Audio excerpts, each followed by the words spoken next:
Hello guys! Welcome to Nati's Kitchen. Magluluto tayo ngayon ng pork and beans. At ito ang aking ingredients.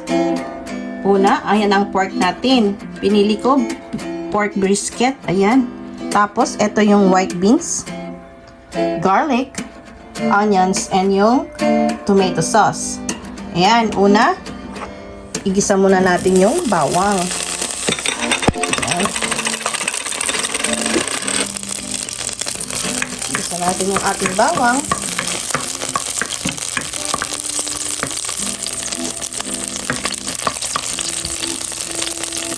Alright, at tapos, pag nag-brown na siya ng konti, isunod na natin yung baboy. Ayan.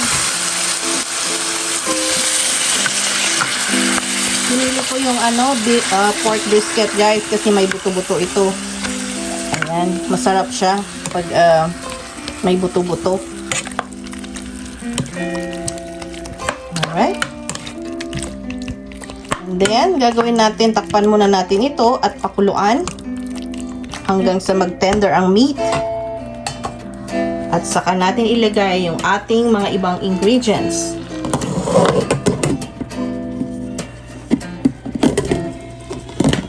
Ayan. At ayan guys, kumukulo na ang ating pork.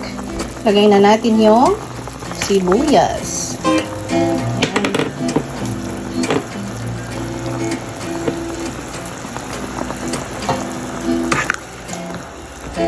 Ayan.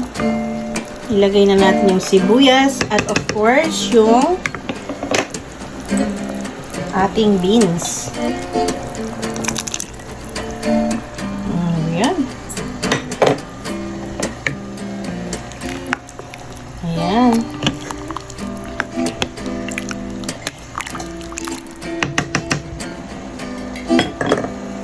And isabay na rin natin yung ating tomato sauce. Guys, amoy pa lang, ang sarap-sarap na guys. Ayan.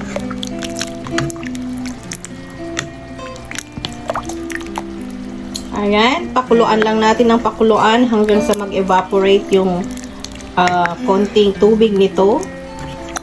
At maluluto na yung ating beans. Actually guys, luto na yung beans.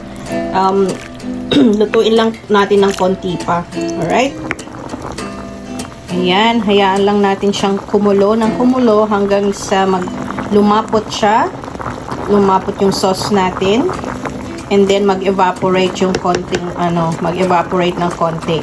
Ayan, tapos pwede na nating i-serve. Sarap. Amoy pa lang guys. Ang sarap na ng ating pork and beans. At eto na guys, malapot na yung kanyang sauce. Naluto na rin yung beans. Kaya eto na. Pwede na natin i-serve ang ating pork and beans. Yum! At eto na ang finished product ng ating pork and beans. Ayan, may kasama siyang rice. Kain tayo guys! Have a good life!